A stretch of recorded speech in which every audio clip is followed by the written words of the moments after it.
Thank you. Naman. Sino ba siya? Sumasagi ka palagi sa utak. Next! Lo, di pa nga ako tapos eh. Ba't walang magagaling? Mukhang magaling siya. Kifi! Ang Kifi ko! Anong title ng kinakanta mo, be? Kifi po yung title ng kanta. Ayan, kaka-tiktok nyo yan. Next! Sana naman maayos na yung kasunod. Zobagood. Habang tayo... Excuse me lang ha. Mali ata kayo na sinalihan ng contest. Singing contest po to. Akala ko po kasi X Factor. Bye-bye. Next! Ang pogi niya. Anita Max win! Ano daw? Anita Max win! Tama na to. Ayoko na. Wait lang po. Wow! Yay! Uy, mukhang magaling to Kalma. Baby, kalma. Number 10. Last question na to, class, ha? 10 points to. Sana madali lang itanong ni ma'am. Mukhang mapaperfect ko to, Ano? Ang full name ni Jose Rizal. Full name? Akala ko full name niya na yun. Dinuro ba yan ni ma'am? Kung nakikinig talaga kayo sa discussion natin, alam nyo kung anong full name niya. Alam ko lang yung full name ng crush ko. Ano ba kasi full name niya? So wala palang nakikinig sa akin, ha? Sige, perfect sa exam ang makakasagot sa akin. Ma'am, alam ko po. Okay, Cheska, ang full name ni Jose Rizal ay Jose Protasio Rizal Mercado E. Alonso Rialonda. Very good! Perfect ka na, ha? Yes, thank you, ma'am! Ma'am, bakit pa ba namin kailangan pag-aralan yung full name ni Rizal? Itatanong ba yun sa amin kapag mag-a-apply na kaming trabaho? Oo nga, ma'am. Parang di naman kailangan pag-aralan yan. Perfect na sana ako, eh. Pinag-aaralan natin siya kasi marami siyang nagawa at naiambag sa bayan natin. Kayong dalawa, ano naiambag nyo? Di ba puro lang kayo reklamo at panigat sa bahay? Sabi ko nga po, ma'am.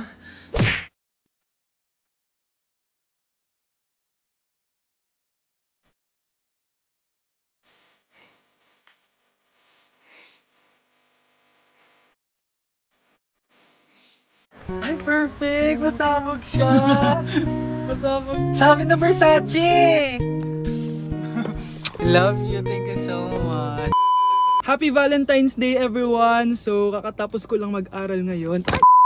And ayun guys, susurpresahan natin si Honey Bunch. Ayun guys, binilan ko siya ng cake. Tapos ito special gift to. Tapos ito flowers. Tapos sa likod nitong car, ayun may balon doon. May mga balloons doon sa likod. Tapos doon ko gagawin yung surprise ko mamaya. And hinihintay ko siya ngayon. Ang tagal-tagal niya pumunta dito. And also guys, later magdi-date kami. Magdi-dinner kami somewhere around BGC. And ayun guys, kayo, kamusta naman yung Valentine's Day niyo? Special tong Valentine's sa akin kasi last year ang dami naming na-achieve. And then 3 years na kaming magjowa ni Honey Bunch. So kaka 3 years lang namin noong January 12. So marami na kaming achievements and this is just a celebration of that. And more celebrations to come. So susulatan ko rin pala siya ng letter. Ayan, para sweet tayo. Ayan, para ma-feel niya talaga na mahal ko siya. Ayan. Wala pala akong papel guys. Envelope lang to, tapos dito na lang ako sa likod magsusulat. Pwede naman yun, di ba? Hindi talaga ako ma-letter na tao, pero today is a special day. Kaya bibigyan natin si Honey Bunch ng letter. Sana na-touch ka. So tapos na ako. 1, 2, 3. Siya lang pwedeng magbasa neto. Guys, may problema ako kasi ang hangin dito. Pag binuksan ko tong likod ng kotse ko, lilipad lahat ng balon sa daan. So di ko alam kung paano mangyayari niyan mamaya. Guys, nandito na siya. Happy Valentine's Day! Uy, ang ganda nito! Happy Go Valentine's Day! Thank you so much. Sunflower. Let's go outside. Come here, baby. I have another gift for you. Ay, shit! Ay, perfect! Masabog siya! Masabog siya! Huwag mo muna bubuksan mamaya na yan. Ito yung snack mo. Ito yung snack mo mamaya. Happy Valentine's. Let's take a pic.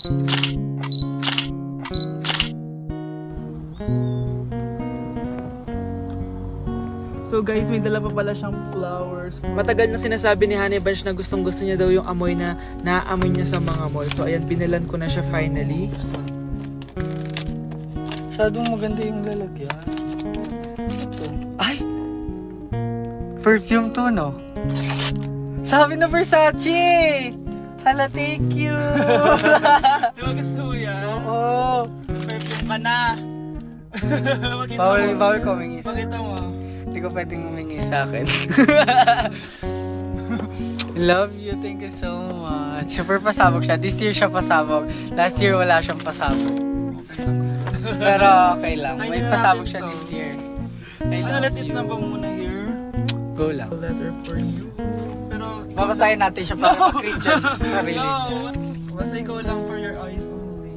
Ano lang, simple message lang for you. So after nun, ayan, kumain na kami dahil nagutom na kami dalawa. Kumain kami sa Japanese restaurant kasi nag-crave daw siya ng Japanese food. So depindot pala dito pag mag-order, guys. Nagpabili nga pala siya ng California Maki tsaka yung chicken. Hindi ko alam kung anong tawag dun. Ayan, so sana nag-enjoy ka naman, Honey Bunch, and I love you so much. More achievements to come and sana di pa tayo mamatay, no? So ayun lang naman, guys. Thank you for watching this video. Bye!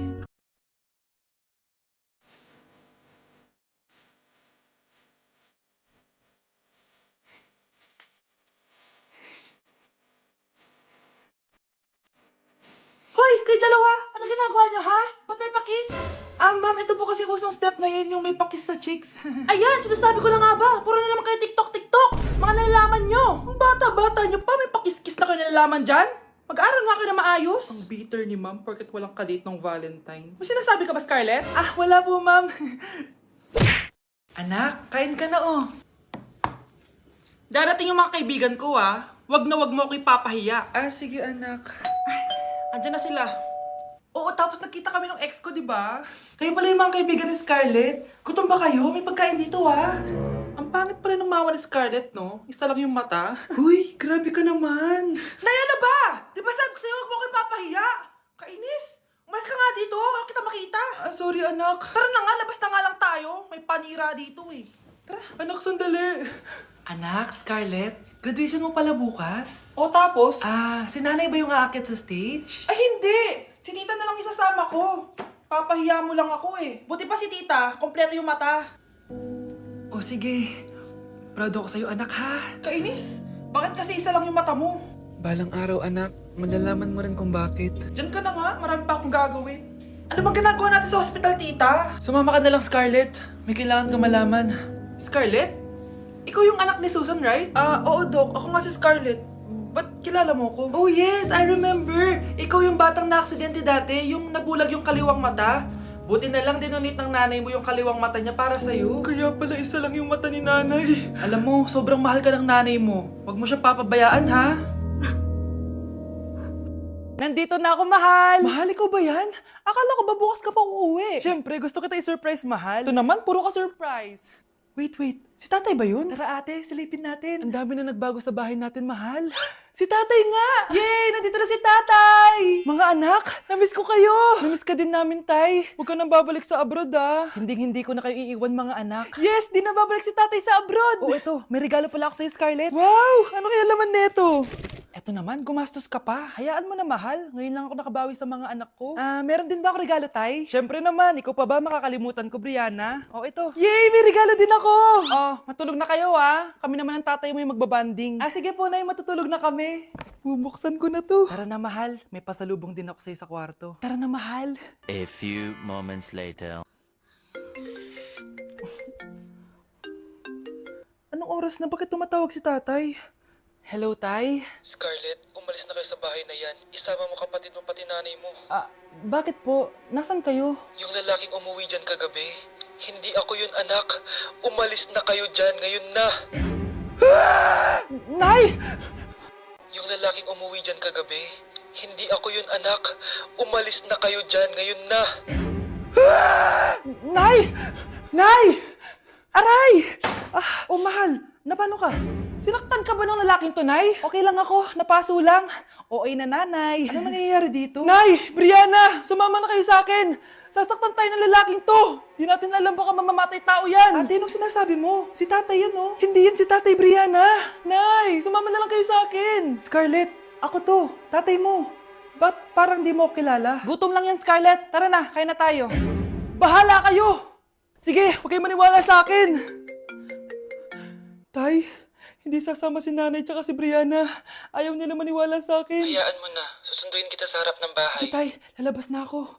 Sarap talaga ng luto mo, mahal. Tay, pagpasensyahan niyo na si Scarlett, ha? Palagi kasi nagpupuyat yun, kaya ganyan siya. Nasaan na ba yun? Huwag kang mag-alala, Scarlett. Safe ka sa akin. Tay, salamat. Niligtas mo ako sa kanya. Hawak ko na siya. Very good. Teka lang. Bakit wala dito si Scarlett, mahal? Pabalik na yun, mahal. Sige na, kumain ka na lang dyan. Sige. Kain na tayo. Gaganti na ako sa mga panloloko mo sa abroad. Manda sa akin yung anak mo sa labas. Pakainit. Nay! Anong ginagawa mo dyan? Pinapainit ko lang tulutuan natin. Uso kasi to, anak. Uso, Nay? Bakit di na lang doon sa kusina? Sa sobrang init ng Pilipinas ngayon, ayan, pwede ka na magluto. Di ba? Tipid sa gas. Grabe! Ang talino mo, Nay. Makakatipid na ako neto. Anak, check mo nga dyan yung sinaing ko. Okay na po to, Nay. Ano ba naman tong batang to? Tanghali na nakahilata pa din. Kala mo siya nagbabayad ng kuryente. A few moments later. Ang init! Sino nagpatay ng electric fan? Ang init na nga sa Pilipinas, tapos papatayin pa electric fan eh.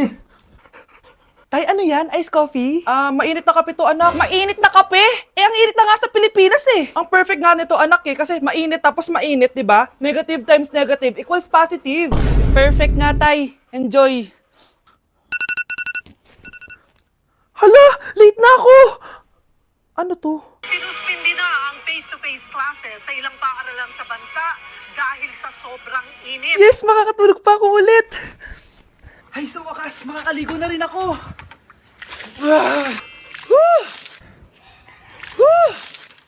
Hi, Cheska. Hi. Alam mo ba kung bakit mainit sa Pilipinas? Bakit? Kasi hot ako. Pero ng tabo. Yan, ang init-init na ka sa Pilipinas tapos mag-joke ka pa ng ganyan. Sungit! Ganda ko dito, oh. Sino yun? Nasaan na yun? Bata, okay ka lang ba? Kanina ka pa kasi nakatayo dyan eh. Pwede mo ba ako tulungan? Tulungan saan? Nawawala kasi yung kwintas ko. Dito ko yun nawala. Bigay kasi yun ng nanay ko sa akin eh. Sige tara. Saan mo ba kasi yun uling nakita? Dito lang yun banda sa puno. Kwintas? Kanina pa ako paikot-ikot dito sa punong to. Wala namang kwintas eh. Sure ka ba? Bata? Walang yung batang yun na. Iniiwan ako dito. Pinaglalaroan lang ata ako. Uwi na nga ako. Hi, Scarlett. Kagulat ka naman. Paano ka nakapasok dito sa bahay namin? Tara, hanapin lang natin yung kwintas. Saan ka ba kasi pumunta kahapon? Bigla ka nawala eh. Hindi ko din alam eh. Oo, tara, hanapin na natin yung kwintas mo. Yay! Anong kulay ba kasi yun? Kulay silver yung kwintas. Silver? Kanina pa ako naghahanap dito. Parang wala naman silver na kwintas dito. Bata? Iniwan na naman ako. Andito ka lang palang bata ka? Ang ginagawa mo dyan? Nay, hinahanap ko yung kwintas ng batang kasama ko. Umuwi ka na. Magagabi na oh. Sige, Nay. Nay, yan ata yung kwintas na hinahanap ng bata. Ba't nasa iyo yan? Wala to anak. Tara, uwi na tayo. Nay, saan mo ba talaga galing yung kwintas na yan? Itong kwintas na to anak, special to sa akin dahil galing to sa kapatid ko. Kaso, namatay siya nung 9 years old siya. So yung bata kanina, siya yung tita ko na namatay? Oo anak, siya lang ang may favorite sa akin. Mga magulang namin. Ayaw sa akin. Kaya sobrang mahal ko yun, anak. Ang lungkot naman pala, Nay. Sobrang sakit lang. Sorry. Tama na yun, Nay. Nanay mo yung pumatay sa akin, Scarlett.